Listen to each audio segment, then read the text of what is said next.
পশ্চিমবঙ্গ সরকারের খাদ্য প্রক্রিয়াকরণ শিল্প ও উদ্যান পালন দপ্তরের উদ্যোগে ব্লক ও পৌরসভা ভিত্তিক একটি বিশেষ সচেতনতা শিবির অনুষ্ঠিত হলো। বৃহস্পতিবার গাজলের অন্নদা শঙ্কর সদনে আয়োজিত এই কর্মসূচিতে এলাকার সাধারণ মানুষের ভিড় ছিল চোখে পড়ার মতো। প্রদীপ প্রজ্বলনের মাধ্যমে অনুষ্ঠানের আনুষ্ঠানিক সূচনা করেন উপস্থিত অতিথিরা। এদিন আমন্ত্রিত আধিকারিকদের উত্তরীয় পরিয়ে স্বাগত জানানো হয়। অনুষ্ঠানে উপস্থিত ছিলেন গাজলের BDO Suman Ghosh, joint BDO Mir Sohel Shakhawat এবং জেলা উদ্যান পালন দপ্তরের আধিকারিক মলয় কুমার মাঝি সহ অন্যান্য বিশিষ্ট ব্যক্তিবর্গ। মূলত সরকারি প্রকল্পগুলিকে সাধারণ মানুষের দোরগোড়ায় পৌঁছে দিতেই এই শিবিরের আয়োজন। অনুষ্ঠানে প্রধানমন্ত্রী কিষাণ সম্পদ যোজনা, ন্যাশনাল হর্টিকালচার বোর্ড এবং পিএমএফআই এর মতো একাধিক গুরুত্বপূর্ণ জনকল্যাণমুখী প্রকল্প নিয়ে বিস্তারিত আলোচনা করা হয়। শিবিরের মূল আকর্ষণ ছিল স্বনির্ভর গোষ্ঠী ও স্থানীয় মহিলাদের উপস্থিতি। সরকারি প্রকল্পগুলি থেকে কিভাবে মহিলারা স্বাবলম্বী হতে পারবেন এবং কিভাবে আবেদন করলে উপকৃত হবেন তা সহজ ভাষায় বুঝিয়ে দেন আধিকারিকরা।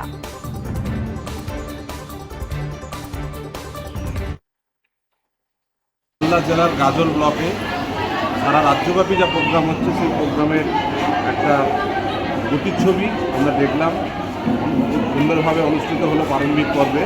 মূলত আমাদের খাদ্য প্রক্রিয়াকরণ শিল্প এবং উদ্যান পালন দপ্তরের যে বিভিন্ন প্রকল্পগুলো সারা রাজ্যব্যাপী চলছে তার একটা অন্যতম হচ্ছে PMFME, Pradhan Mantri formalisation of micro food processing enterprise. এই স্কিমটা চলছিল অনেক দিন থেকেই, বিগত 2 বছর ধরে। সেটাকে আরও বেশি জনের সচেতনতা নিয়ে আসার জন্যই কিন্তু আমরা দপ্তরগতভাবে এরকম শিবির আয়োজন করছি। 23 তারিখ 24 তারিখ মালদা জেলার 5টা ব্লকে এই প্রোগ্রাম আয়োজিত হচ্ছে। এখানে যেমন গাজলে হচ্ছে, অন্যান্য ব্লকেও হচ্ছে।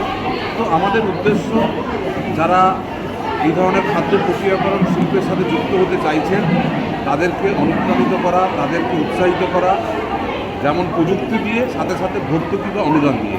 আজকে একটা প্রারম্ভিক আলোচনা হলো এবং এখন যারা যা করতে চাইছেন রেজিস্ট্রেশন সম্পর্কিত বিষয়ে নিয়ে আলোচনা চলছে, তারা রেজিস্ট্রেশন করবেন। আগামীকালও এই একই জিনিস চলবে। তো দুদিনের একটা সারা কিন্তু আমরা আশা করছি জেলাব্যাপী